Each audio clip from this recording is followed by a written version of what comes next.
Hello tout le monde, j'espère que vous passez une bonne journée et que tout se passe bien pour vous pendant votre confinement. Alors avant tout, si vous vous demandez pourquoi je suis coiffée, maquillée comme ça, je vous invite à me rejoindre sur Instagram pour voir la photo que j'ai réalisée il y a quelques jours maintenant pour vous reproduire le look que j'aurais dû porter à Coachella, parce que oui, cette année pour la première fois je devais y aller. Mais bon, c'est pas pour autant que je voulais me laisser abattre. J'avais quand même envie de vous montrer en photo l'un de mes looks favoris et du coup comme je me suis apprêtée, je me suis dit que c'était l'occasion de vous faire une petite vidéo. Et je pense que c'est une vidéo qui va intéresser plus d'une personne puisque c'est un thème de vidéo, un sujet qu'on m'a pas mal demandé. Et c'est vrai que j'ai répondu une fois comme ça de temps en temps, mais j'en ai jamais fait une vidéo complète. Et je sais qu'il y a peu de vidéos à ce sujet sur YouTube et pourtant je pense que ça pourrait intéresser plus d'une personne. Donc aujourd'hui je vais aborder le sujet de comment j'ai commencé sur YouTube, comment tout ça a commencé, comment j'ai réussi à évoluer. En fait, pour vous expliquer vraiment mon parcours sur les réseaux sociaux et si ça a été simple ou pas, les astuces pour vous motiver peut-être vous à commencer votre chaîne. On a tous notre expérience, nos astuces un peu différentes, même s'il n'y a pas de secret pour réussir ou quoi. Et j'estime pas avoir réussi ou quoi que ce soit d'ailleurs, hein, mais c'est juste pour vous donner moi mon expérience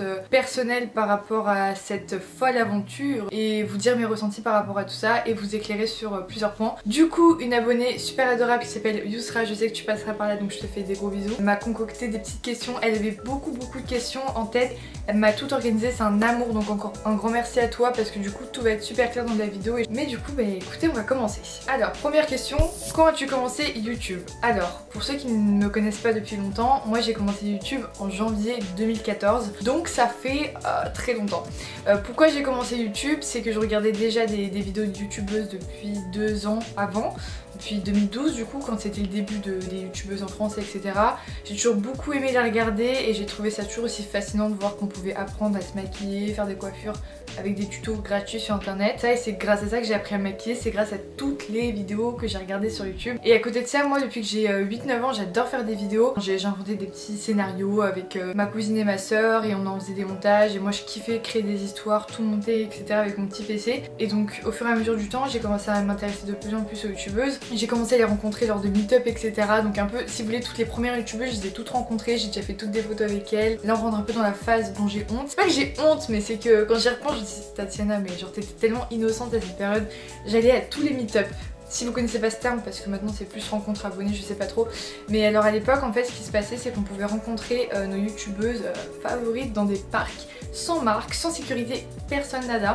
Juste les filles elles disaient demain à 14h on se rejoint en parc Monceau. Et là bim, on était 500-600 personnes dans un parc, sans sécurité, sans personne. Ce qui n'est plus du tout possible actuellement, hein, et heureusement d'ailleurs. Parce que niveau sécurité c'était pas le top, mais c'était génial parce que du coup on était juste tous entre nous et il y avait une trop bonne ambiance. Ça nous permettait de faire des nouvelles rencontres et c'est comme ça que j'ai rencontré plein de youtubeuses avec qui je me suis super bien entendue et avec qui je suis devenue même amie. Du coup, ce qui nous ramène à la deuxième question, qu'est-ce qui t'a donné envie de commencer YouTube? Ce qui m'a donné envie de commencer, c'est que bah, comme je l'ai dit, je regardais beaucoup de vidéos et je faisais déjà beaucoup de vidéos juste pour moi avant. Mais je vous avoue quand même que de base je voulais pas me lancer, enfin j'ai jamais voulu commencer sur les réseaux.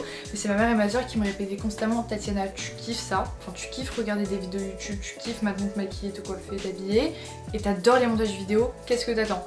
Moi je m'étais dit bon, je sais pas trop, ça a l'air sympa mais j'avais pas confiance en moi et tout. Je commençais à y réfléchir, j'étais genre fin du collège et du coup je me suis dit on va tester, on va se lancer milieu du lycée, voir ce que ça va donner, peut-être que les gens seront plus matures, tout ça, ça passera mieux au niveau des critiques, ce qui n'a pas été le cas. J'ai bien été blâmée, on s'est bien foutu ma gueule quand j'ai lancé ma chaîne, hein, mais ça j'étais à peu près psychologiquement prête, donc ça allait, j'ai pas trop mal vécu. Mais bon, comme d'habitude hein, quand on découvre une chaîne YouTube, enfin du moins à l'époque, c'était pas du tout aussi bien pris que maintenant, parce que maintenant c'est devenu une évidence que tout le monde ait une chaîne YouTube, un TikTok, un Instagram, alors que il y a 6 ans je peux vous dire que c'était pas du tout banal et donc les critiques c'était sympathique. Quelles étaient tes motivations? Qu'est-ce qui a fait en sorte que tu n'as jamais rien lâché? Mes motivations c'est tout simplement la passion. La passion, je crois que ce sera le mot de cette vidéo, c'est la passion.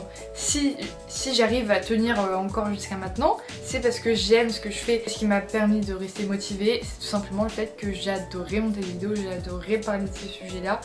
Et c'est ce qui m'a fait tenir. J'étais juste trop contente de me dire tout le temps, tous les vendredis j'avais ma petite routine, j'allais filmer une petite vidéo, j'allais la monter et la publier et j'avais des retours et j'étais la plus contente. C'est juste ça. Comment caractériserais-tu tes débuts sur la plateforme? Alors pour être honnête, comme je vous l'ai dit en début de vidéo, moi j'allais pas mal à des meet-ups, ce qui m'a permis de sympathiser avec certaines youtubeuses. Quand j'ai sympathisé, c'était pas de la stratégie ou quoi, hein, ça s'est fait naturellement bien évidemment, mais c'est vrai que ça m'a permis de me faire des copines qui étaient déjà dans le milieu depuis plusieurs mois, plusieurs années, dont une qui s'appelle Lison. Si vous êtes des anciennes, vous savez très bien qui c'est, Lilou X Makeup, qui avait déjà une chaîne qui marchait plutôt bien à l'époque. C'est vrai qu'on s'est fait amis très très vite, donc moi j'avais lancé ma chaîne déjà depuis quelques mois, quelques semaines, et on avait fait un vlog ensemble, et elle m'avait mise dans son vlog, elle avait vu ma chaîne YouTube, et c'est vrai que là ça allait très vite. Avant je regardais pas du tout mon nombre d'abonnés, c'était pas du tout un truc qui m'intéressait ou quoi, enfin je me disais je fais ça pour le kiff. En fait le truc c'est qu'au moment où j'ai lancé ma chaîne, je me suis dit c'est pour le kiff, tu fais ça par plaisir, c'est un passe-temps. C'est comme les gens qui font en dehors des cours de la musique, du sport, bah moi c'était des vidéos et ça m'allait, donc c'était pas du tout un but pour moi de gagner des abonnés ou quoi, en sachant que à l'époque où je me suis lancée, tu ne pouvais pas gagner ta vie grâce à ça, tu ne pouvais pas voyager gratuitement grâce à ça, tu n'avais pas des produits à gogo gratuitement grâce à ça, c'était rien de tout ça, c'était juste du partage et de l'amour, point. As-tu eu des résultats tout de suite en termes de vues et d'abonnés? Donc du coup comme je disais au début ça a pris un peu de temps, mais c'est normal puisque personne ne me connaissait, j'ai eu quelques potes qui m'ont fait de la pub, donc ça montait, je veux dire ça va, en soi j'ai pas eu trop de mal, ça montait progressivement en fait. À partir de quand tu t'es rendu compte que tu commençais à toucher de plus en plus de monde? Ça c'est très simple, c'est le gros pic sur YouTube est arrivé en début 2015 puisque j'ai sympathisé fortement avec ma petite Gloria que vous connaissez j'espère, c'est obligé, Mademoiselle X Gloria. On parlait beaucoup sur Twitter etc, et un jour elle était de passage à Paris et on s'est dit ah bah ce serait cool qu'on se voit.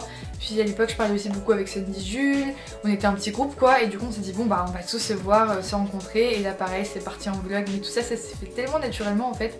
Tout le monde a vlogué, tout le monde a pris des petites photos, tout le monde a partagé le compte de machin, et c'est vrai que depuis ce jour là ça a beaucoup marché, j'ai gagné des abonnés constamment sans même m'en rendre compte, parce qu'encore une fois je regardais pas le nombre d'abonnés forcément, en fait juste moi je calculais pas cette partie là parce que j'étais plutôt dans la phase de me dire waouh c'est ouf, je me fais des amis qui sont dans le même milieu que moi, qui ont la même passion que moi, qui me comprennent en fait, parce qu'avant ça j'avais, à part les filles que j'avais rencontrées au meet-up, j'avais pas d'amis qui faisaient vraiment ce que je faisais, qui me comprenaient, à qui je pouvais poser des questions sur des astuces de montage, des idées de vidéos etc. C'est venu vraiment petit à petit, mais juste je me disais waouh il y a des gens qui me comprennent, et j'étais tellement épatée par ce côté là que j'en oubliais le nombre d'abonnés ou quoi, et juste on kiffait, on se voyait, on faisait des Skype tous les soirs, ça je me rappelle aussi, comme là actuellement en confinement, sauf que je faisais ça en 2015 littéralement tous les soirs quoi. C'est assez dingue quand j'y repense. Et voilà, du coup on était une petite team et on se voyait très souvent, on partageait les comptes etc, et c'est là où on a tous monté ensemble et qu'on s'est fait connaître en quelque sorte, même s'il y en avait qui étaient plus ou moins connus avant, qui avaient commencé plus ou moins avant. Et là où je me suis vraiment rendu compte de l'impact, c'est même pas de l'impact, que j'avais un certain nombre d'abonnés maintenant, c'est quand on a fait notre premier meet-up. On a fait un premier meet-up avec la team Weevy, et là je vous dis des trucs anciens. Dans la team Weevy c'était une chaîne, il y avait Théo Cordy, Mademoiselle X Gloria et Antonin, et du coup on avait décidé de faire un meet-up ensemble avec moi et Juste Jo aussi, Johanna, et on a fait un meet-up dans un parc. En tout cas on s'attendait pas à autant de monde, il y avait je pense plus de 500-600 personnes. J'étais là en mode ça pour nous, mais on est qui en fait? Mais cette expérience était folle et j'oublierai jamais, parce que les gens faisaient la queue pour faire des photos avec moi, je me dis mais je suis qui? Et du coup au fur et à mesure du temps on a fait d'autres choses, j'ai eu de la chance de très bien entourée en commençant sur les réseaux, et ça n'a pas de prix pour rester motivée surtout. Ensuite, comment as-tu vécu le fait que beaucoup de personnes te suivaient? Alors comme je vous l'ai dit, comme j'étais extrêmement bien entourée, quand je vous dis ça c'est autant amicalement que mon entourage en général, ma famille etc était vraiment là pour moi, donc ça n'a jamais été un souci, enfin au contraire, moi j'ai toujours très bien vécu, parce que encore une fois je répète, je ne réalisais pas. Je me rappelle à la fin du meet-up, j'avais regardé mon nombre d'abonnés sur YouTube et j'avais vu que j'étais arrivée à 60 000, et j'ai regardé mon téléphone comme ça et je me suis dit mais comment ça a pu arriver, mais à quel moment j'ai atteint ce nombre là? Je réalisais pas, je me disais mais c'est passé quoi là? Et comment je peux avoir autant d'abonnés en si peu de temps? Qu'est-ce que j'ai fait clairement, enfin concrètement qu'est-ce que j'ai fait pour mériter ça? J'étais juste dans l'incompréhension et dans le flou total, mais je me suis dit bon écoute Tatiana, calcule pas, vis ta meilleure vie, kiffe, c'est tout ce qui importe. Le fait de t'exposer de cette manière-ci sur les réseaux sociaux et d'avoir eu par la suite autant de retours a eu des impacts néfastes sur ton moral. Pas du tout, encore une fois je reviens sur l'entourage, mais ça c'est pareil, ça compte dans tout. La passion et l'entourage c'est le best. Les retours, qu'ils soient positifs ou négatifs, je les ai toujours super bien pris. En plus moi j'ai eu de la chance, j'ai jamais eu de retours très méchants ou très blessants, j'ai toujours très bien vécu. Ensuite, regardes-tu les statistiques de tes vidéos photos? Portes-tu de l'importance aux chiffres? Alors ça c'est un truc comme je coup je vous l'ai dit tout à l'heure, je regardais pas mon nombre d'abonnés, donc encore moins mes stats. Je crois qu'à l'époque je savais même pas qu'on pouvait regarder les stats. Mais non, c'est jamais un truc que je regardais. Après j'avoue que je regardais pas mal mon nombre de vues au bout d'un moment, mais au début je regardais que les... Je répondais aux commentaires, basta. Je ne regardais pas le nombre de commentaires, je ne regardais pas le nombre de vues, le nombre de likes, rien. Ensuite, as-tu déjà pensé à tout arrêter dû à la pression des autres ou même la pression que tu te mettais toute seule? Oui, j'ai déjà pensé à arrêter plus d'une fois, pas les premières années mais plus ces dernières années là. Depuis l'année dernière plutôt on va dire, ouais c'est ça. Parce que les raisons ont énormément changé, comme je vous l'ai dit là depuis le début. Moi je suis là depuis très longtemps donc j'ai un peu tout vu, comme je l'avais expliqué d'ailleurs dans la vidéo avec Théo. Donc c'est vrai que des fois c'est un peu déprimant quand on voit comment ça a évolué et de voir comment ça a changé, parce que quand on est habitué à un certain confort, bah ça fait bizarre de dire oula ça a beaucoup changé tout ça quand même, mais il faut s'y faire. C'est normal, c'est la vie, on va pas faire constamment la même chose sinon c'est nul et c'est, enfin franchement ça sert à rien. C'est important et c'est bien de sortir de sa zone de confort, de devoir essayer de nouvelles choses, mais c'est vrai que c'est toujours stressant et que ça remet beaucoup de choses en question. C'est pour ça que c'est un truc que je dis depuis le début de ma chaîne. Vous pouvez regarder mes asks qui datent de 2014 et j'ai toujours dit que je ne voulais jamais me consacrer à 100% aux réseaux sociaux parce que je sais que là pour le coup je serais dans une... je pourrais être très anxieuse et très stressée et malheureuse en fait, parce que de penser qu'à ça, de pas le vouloir mais sans le vouloir se comparer aux autres, ouais en fait d'avoir que ça dans la tête, je trouve que psychologiquement ça serait trop malsain pour moi et j'arriverais pas à le vivre bien. Donc c'est pour ça que j'ai toujours voulu faire autre chose à côté. Donc pour l'instant comme je suis encore en études, la chose que je fais à côté c'est les cours.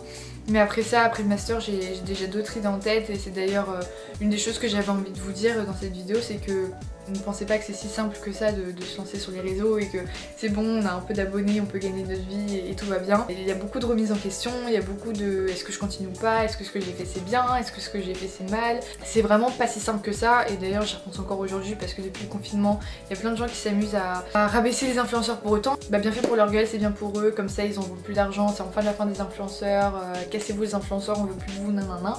Et ça c'est un truc qui me met un peu hors de moi de voir qu'on met tout le monde dans le même sac. On nous considère tous comme juste des machines à sous là, des machines à fric, alors que c'est pas du tout le cas. On a tous une vision extrêmement différente de l'influence, on a tous une idée totalement différente de ça.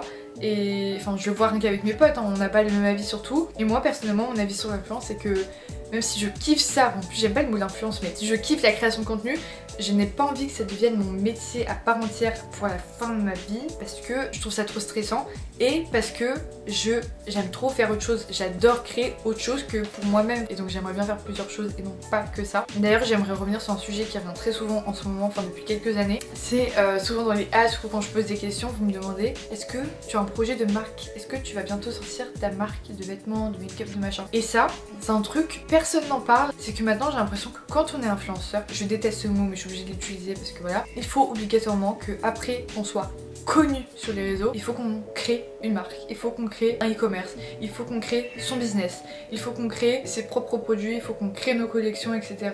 C'est très bien, franchement, moi j'applaudis les personnes qui font ça, je les admire énormément, je les respecte énormément parce que je sais que c'est un taf de malade et c'est beaucoup d'investissement financièrement, que tout ce que vous voulez, sauf que moi, personnellement, ce n'est pas quelque chose qui m'intéresse. Je n'ai pas envie de créer ma marque, je n'ai pas envie de créer ma collection, tout ce que vous voulez, mon site e-commerce. Pour l'instant, moi je parle bien, pour l'instant c'est pas quelque chose qui m'intéresse. Et en fait c'est tellement un truc qui revenait, surtout en 2019, tout le monde a créé un peu son projet, que même moi ça m'a mis la pression. Je me suis dit attends, si tout le monde fait ça c'est que moi aussi je dois créer un projet. J'ai réfléchi, j'ai pensé à faire quelque chose et en fait au bout de quelques mois je me suis dit oulala, j'ai pris du recul et je me suis dit Tatiana, là ce que t'es en train de faire c'est te forcer à faire un truc pour faire comme tout le monde, pour faire genre que t'as créé ton projet. Sauf que si c'est pour créer une marque, un truc juste pour faire comme tout le monde alors que moi de moi-même ça me plaît même pas, c'est quoi l'intérêt si dans le fond ça me plaît pas? C'est comme ce que je vous disais au début de vidéo, la passion etc. Si ça me plaît pas de créer une marque, du moins pour l'instant, pourquoi je me forcerais à le faire juste parce que tout le monde le fait, parce que mes abonnés me demandent? Non, si c'est pas un truc qui m'intéresse en sachant que ça coûte une blinde et que c'est un investissement de malade, je vais pas le faire pour faire plaisir aux autres si ça me fait pas plaisir à moi-même. Donc je me suis dit Tatiana, ça te plaît pas, tu le fais pas, point. Donc pour tous ceux qui me demandent régulièrement, non, je ne compte pas lancer ma marque. Et j'ai d'autres projets en cours, j'ai d'autres idées en cours, mais c'est pas du tout la création d'une marque ou quoi que ce soit. J'ai envie de créer mes propres projets, mais en dehors de tout ça? Quelles sont les choses qui d'après toi ont fait en sorte que tu as réussi à construire une réelle communauté autour de ton travail? C'est compliqué d'y répondre de moi-même je trouve. Je vais dire ce qu'on me répète la plupart du temps, c'est que je suis une personne assez authentique, réelle, enfin vraie, la même sur les réseaux qu'en vrai, et que je suis une personne ultra ouverte, très souriante et que je suis assez proche de ma communauté. C'est vrai que j'essaie de répondre un peu à tout le monde, que ce soit par message, etc. Quand je vous rencontre en vrai, c'est toujours un plaisir pour parler, papoter, vous prendre dans mes bras, etc. Donc c'est vrai que pour moi c'est un truc assez naturel et je pense que c'est ça qui a joué aussi, c'est la carte de la vérité, de la transparence. Quelle est la plus belle expérience que YouTube t'a permis de vivre? La pire question du monde, il y a trop de choses. Bah déjà tous les débuts, comme je vous expliquais, les meet-up, même les Get Beauty, je sais pas si vous avez connu mais c'était des grands salons où il y avait beaucoup de youtubeuses beauté à l'époque et on rencontrait nos abonnés pendant une journée. J'ai fait ça 2 années de suite et c'était impressionnant. Après ce que je retiens aussi beaucoup c'est les tournages que j'ai pu faire grâce à des marques et grâce à vous, être égérie pour des marques que j'aime énormément, tous les voyages que j'ai pu réaliser, c'est toutes les expériences humaines que j'ai pu vivre grâce à vous. Ah oui quand même l'une de mes plus belles expériences grâce à YouTube c'est d'avoir pu faire partie d'une team Awesomeness TV. Je sais pas si vous avez connu à l'époque, c'était en 2017 je crois. J'étais sur une chaîne de production de Endemol avec une team de malades et Selfies, Gloria, Antonin, Théo. C'était incroyable. Si vous avez jamais vu cette chaîne, allez-y regarder parce qu'on a eu des fous rires, on a fait des challenges, des expériences de folie et c'était un boulot que j'aimais trop. Que des good vibes, c'était trop bien. Si ça serait à refaire, ferais-tu les choses différemment? Pas du tout. Rien différemment. Non, rien. Zéro regret parce que je pense qu'on apprend de ses erreurs et que grâce à ça, bah, j'en suis là en fait aujourd'hui. Franchement, ouais, c'est ça. C'est que je suis passée vraiment par plein de phases. Des phases plus ou moins drôles, hein, plus ou moins cool. Moi, je pars du principe que tout arrive pour une raison. Rien n'arrive par hasard.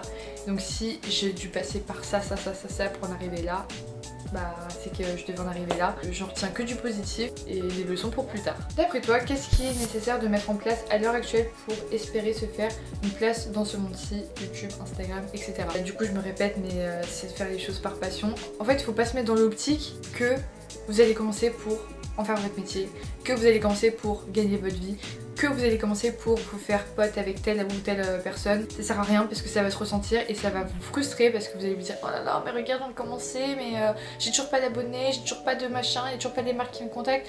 Ça n'arrive pas du jour au lendemain en claquant des doigts.